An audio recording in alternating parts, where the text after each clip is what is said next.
Menjadi citra Allah perlu belajar dan berjuang terus-menerus.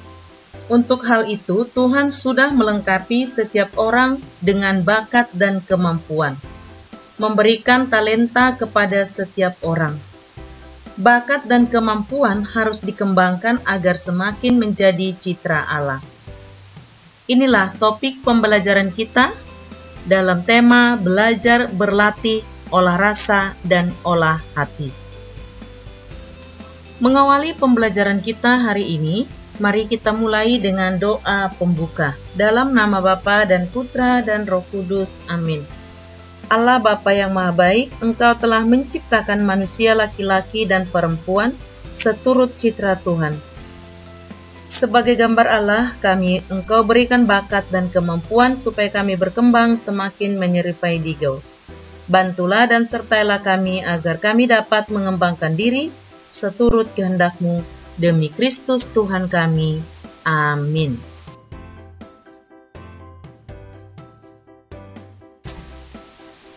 Sejak manusia lahir, Tuhan telah memberikan kepada setiap pribadi bakat atau kemampuan. Bakat atau kemampuan dalam diri seseorang disebut dalam kitab suci yaitu talenta. Bakat dibagi atas dua bagian, yaitu bakat umum dan bakat khusus. Bakat umum yaitu kemampuan dasar untuk menjadi manusia sebagai citra Allah, yakni memiliki akal budi, hati nurani, dan kehendak bebas. Sedangkan bakat khusus adalah secara khusus keterampilan-keterampilan yang semakin mendukung bakat umum, misalnya musik, olahraga, dan juga bahasa, dan lain-lainnya. Anak-anak, mari kita lihat satu persatu apa itu contoh bakat umum. Bakat umum adalah termasuklah di situ berpikir, berkreasi, dan kemampuan untuk memutuskan sesuatu. Sedangkan contoh bakat khusus adalah menari, bernyanyi, bermain musik, storytelling, dan olahraga, serta contoh-contoh lainnya yang secara khusus dimiliki diri manusia. Bakat khusus dapat berkembang dan membutuhkan bimbingan termasuk dari bapak ibu guru, dari orang tua, termasuk juga dari teman-teman kita dan para ahli sesuai dengan bidang masing-masing. Inilah yang kita butuhkan agar kemampuan atau bakat khusus kita dapat berkembang dan semakin aktual.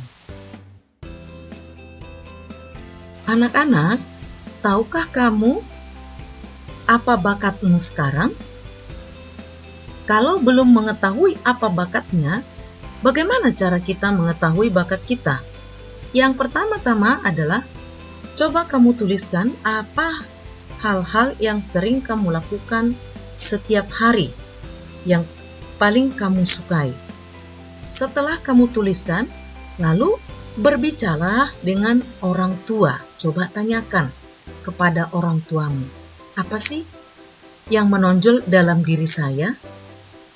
Kemudian setelah mengetahui, coba Anda latih secara terus-menerus dengan semangat. Lalu yang keempat, berdoalah kepada Tuhan agar Tuhan menunjukkan kepadamu apa yang menjadi bakat dan cita-citamu. Untuk mencapai cita-cita atau mengembangkan bakat kita, perlu perjuangan. Ya. Untuk menjadi orang sukses, menjadi orang hebat, ataupun menjadi berhasil, tanpa perjuangan semuanya adalah sia-sia. Contohnya seperti tokoh-tokoh berikut ini. Yang pertama adalah Bapak Jokowi. Bapak Jokowi ini bagaimana kita lihat perjuangan dia dari awal hingga ia bisa menjadi seorang yang sukses, terutama untuk menjadi Presiden Republik Indonesia. Yang kedua, kita lihat tokoh Joy Alexander sesuai dengan yang ada di cetakmu. apa yang dia lakukan sehingga ia dapat berhasil. Dan yang ketiga, yang tidak jarang kita lihat, yang suka membuat kita tertawa adalah pelawak dari Sule, yang suka memberikan kita hiburan. Itu juga termasuk bakat. Dan gadis yang cantik ini adalah seorang penyanyi internasional yang sudah pindah ke Amerika, yaitu Agnes Monica. Ini adalah tokoh-tokoh yang melakukan perjuangan-perjuangan untuk meningkatkan prestasinya, untuk mengembangkan bakat yang telah ada di dalam dirinya itu. Untuk mengembangkan bakat dan kemampuan yang kita miliki, ibarat pertumbuhan dan perkembangan seperti tanaman. Tanaman dari awal kita harus rawat, kita pupuk, sehingga akan menghasilkan bunga yang bagus atau tanaman yang tumbuh indah. Sepertinya itu juga dengan bakat yang kita miliki.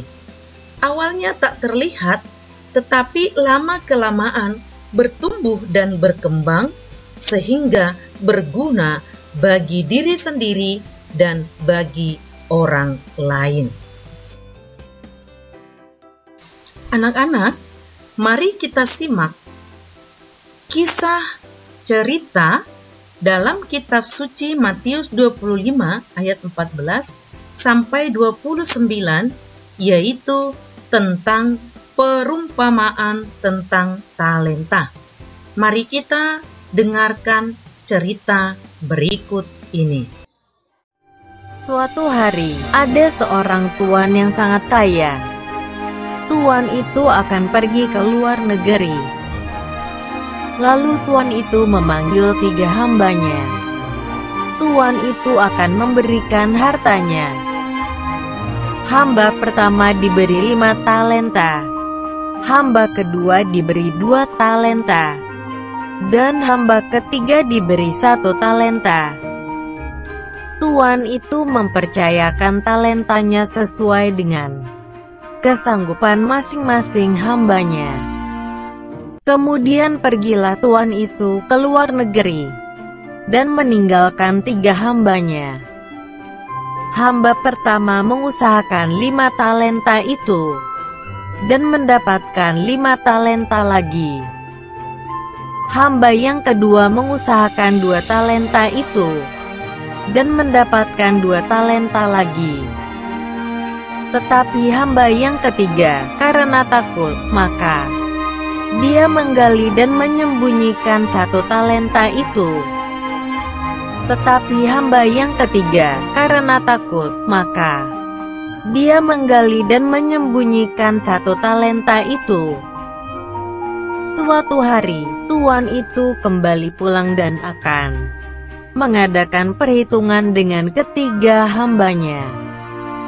Lalu tuan itu memanggil ketiga hambanya dan ketiga hambanya menunjukkan talentanya masing-masing. Tuan itu memuji hamba pertama dan kedua karena telah setia dan memberi talenta lagi yang lebih banyak. Tetapi tuan itu memarahi hamba yang ketiga yang malas dan takut karena talentanya tidak bertambah. Tuan itu menghukum hamba ketiga yang tidak berguna ke dalam penjara yang gelap.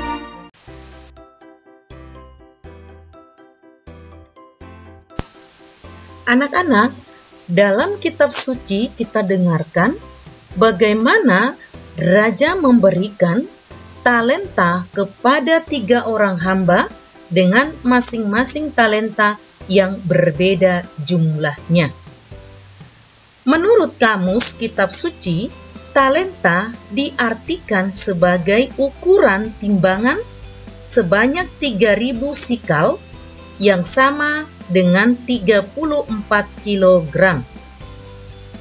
Dalam Perjanjian Baru, talenta adalah uang yang sangat besar nilainya, di mana 1 talenta sama dengan 6.000 dinar. 1 dinar setara dengan upah bekerja seseorang dalam 1 hari. Sedangkan dalam Kamus Bahasa Indonesia dan Bahasa Inggris, talenta diartikan sebagai bakat atau kemampuan. Maka, setiap orang diberikan anugerah bakat atau kemampuan tertentu. Tiap-tiap orang berbeda-beda. Ada yang 1, ada yang 2, dan ada yang 5 talenta. Seperti kisah perumpamaan yang baru kita simak tadi.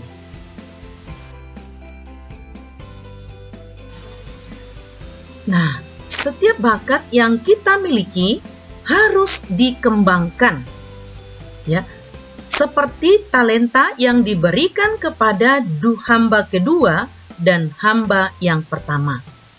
Jangan kita seperti hamba yang ketiga, yaitu malas mengembangkan talentanya. Tahukah kalian bagaimana cara mengembangkan talenta yang diberikan Tuhan kepada kita? Cara yang pertama adalah kita harus selalu berdoa minta petunjuk kepada Tuhan. Yang kedua, belajar dengan giat. Ketiga, terus berdoa. Dan yang keempat, semangat dan pantang menyerah.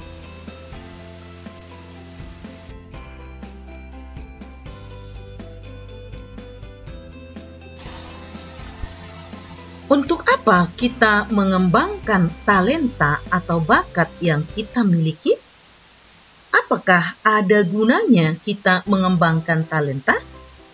Tentu, tujuan mengembangkan bakat atau talenta yang diberikan Tuhan kepada kita adalah yang pertama, untuk perkembangan dan kemajuan diri kita sendiri.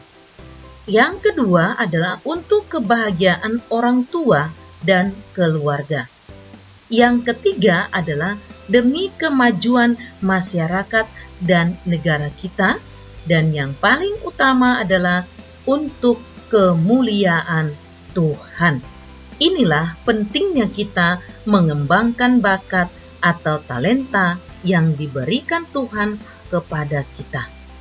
Janganlah kita bosan untuk berlatih, karena talenta yang kita miliki itu bukan hanya untuk diri kita sendiri, tapi Tuhan berikan kepada kita untuk menolong orang lain.